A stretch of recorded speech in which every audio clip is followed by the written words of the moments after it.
Only man has the godlike power to make his surroundings change to fit him. Because his environment will change as he changes. A man's environment is a merciless mirror of him as a human being. And if he thinks his environment can stand a little improvement, all he has to do is improve, and his environment will improve to reflect the changing man.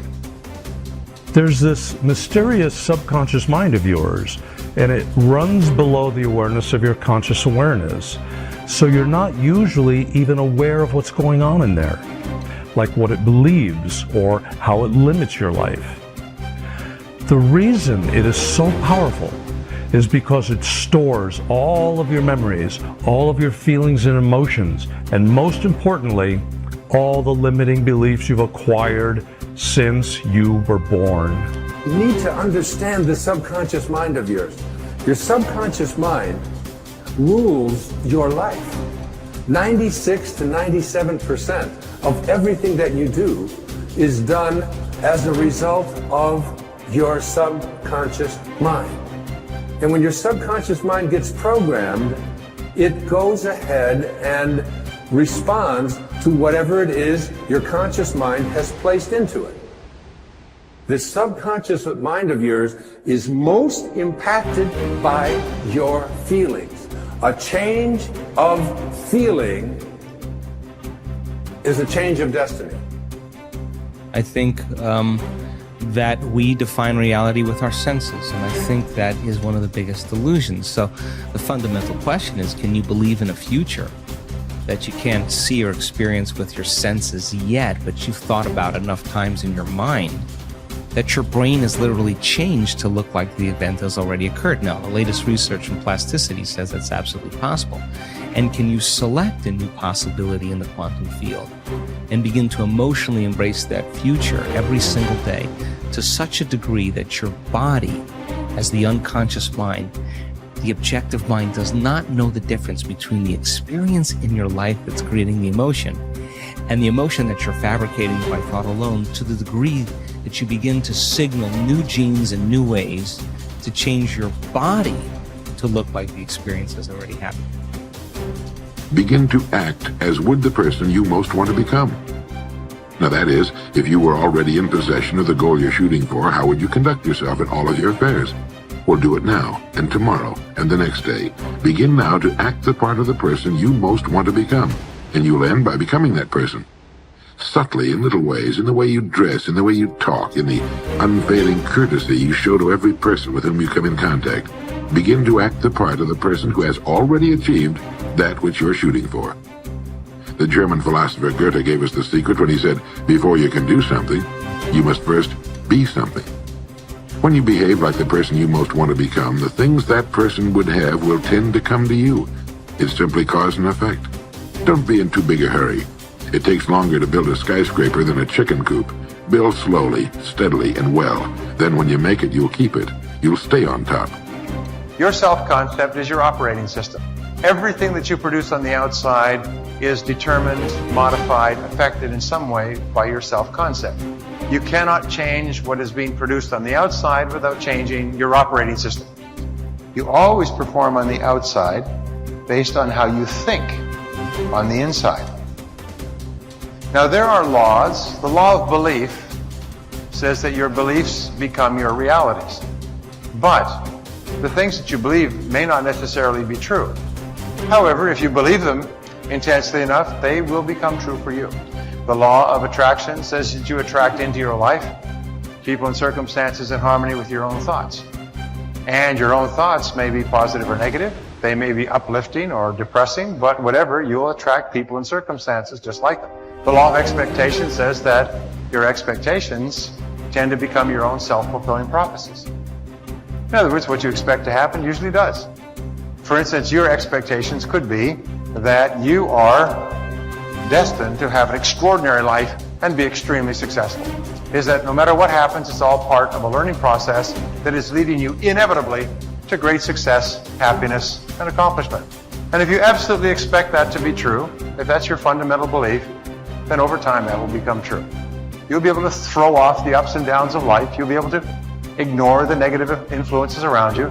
If you confidently expect to be a great success, then by gum, you sure will be. No matter what people tell you, you just say, well, it'll be all right. Everything will work out fine. And we know that an attitude of confident expectation is a hallmark of highly successful people. They just expect to succeed more than they fail. They expect to keep making progress. They just confidently expect it. And surprise, surprise, your expectations affect your realities. What you experience on the outside is determined by how you think on the inside. As they say, you are not what you think you are, but what you think you are. Here's 2 excellent questions to jot down. And this is for mature people now, because these are kind of tough questions, especially one. Here's the first question. What's got you turned on? That's a good list to make. Here's what's got me turned on. Here's what's got me up early, staying up late, maximizing my abilities all day long. Here's the list of what's got me turned on. Now here's the next question. What's got you turned off? How come you don't have the zest and the vitality and the appetite for daily accomplishment? I started making a list of the things that had me turned off. And once I got that settled and then started making a list of what had me turned on and what would turn me on in the future, my life has never been the same. It was like a revolution, a personal revolution, a 180-degree turn. I can't say it strong enough. It's easy to get lazy in designing the day and designing the year and designing the future and designing what you want to accomplish and just cross your fingers and hope it'll all work out, that the favorable winds will blow it all your way. I'm telling you, it's not going to happen. So this is part of the exercise. It's just, buckling down, making this list. And you got to continue this long after we've, turned out the lights and we've all gone home. Keep this up. And one of the best ways to keep it up, I've already covered yesterday, is what? Teach it. Key is to teach it. Jan was right. You don't need recognition. Just go give everybody you can think of that deserves it recognition. And your own self-satisfaction is a recognition. Now, if they never put a crown on your head, who cares? One of the great rules, by the way, one of the most important of all principles, is to challenge your self-limiting beliefs. You see, we are all plagued by self-limiting beliefs. Beliefs that we tell ourselves, things that we tell ourselves to hold ourselves back. We hold ourselves back with self-limiting beliefs. We tell ourselves that we're limited in some way, when in reality, not true at all. In fact, Ernest Holmes, the great metaphysician, once said that all negativity is rooted essentially in the frustration of potential. People feel that they're capable of doing vastly more. Nelson Mandela said, our great problem is not that we feel that we are powerless, but that deep down inside we feel that we are powerful beyond measure. Which brings us to all performance, all improvement in personal performance begins with an improvement in your self-concept, in your beliefs about yourself. Good thinkers always prime the pump of ideas. They always look for things to get the thinking process started, because what you put in always impacts what comes out. Read books, review trade magazines, listen to tapes, and spend time with good thinkers. And when something intrigues you, whether it's someone else's idea or the seed of an idea that you've come up with yourself, keep it in front of you. Put it in writing and keep it somewhere in your favorite thinking place to stimulate your thinking. Spend time with the right people. As I worked on this section and bounced my ideas off of some key people so that my thoughts would be stretched, I realized something about myself. All of the people in my life whom I consider to be close friends or colleagues are thinkers. Now, I love all people. I try to be kind to everyone I meet, and I desire to add value to as many people as I can through conferences, books, audio lessons, etc. But the people I seek out and choose to spend time with all challenge me with their thinking and their actions. They are constantly trying to grow and learn. Every one of them is a good thinker. The writer of Proverbs observed that sharp people sharpen one another, just as iron sharpens iron. If you want to be a sharp thinker, be around sharp people. To become a good thinker, you must become intentional about the thinking process. Regularly put yourself in the right place to think, shape, stretch, and land your thoughts. Make it a priority. Remember, thinking is a discipline. No matter what you choose to do, go to your thinking place, take paper and pen, and make sure you capture your ideas in writing. Ideas have a short shelf life. You must act on them before the expiration date. World Walleye flying ace Eddie Rickenbacker said it all when he remarked, I can give you a 6-word formula for success. Think things through. The follow through. To start the thinking process, you cannot rely on your feelings. In Failing Forward, I wrote that you can act your way into feeling long before you can feel your way into action. If you wait until you feel like doing something, you will likely never accomplish it. The same is true for thinking. You cannot wait until you feel like thinking to do it. However, I've found that once you engage in the process of good thinking, you can use your emotions to feed the process and create mental momentum.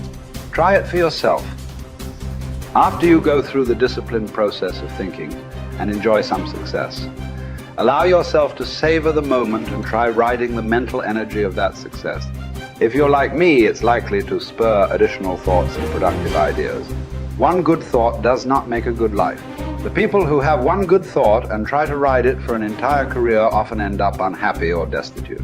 They are the one-hit wonders, the one-book authors, the one-message speakers, the one-time inventors who spend their life struggling to protect or promote their single idea.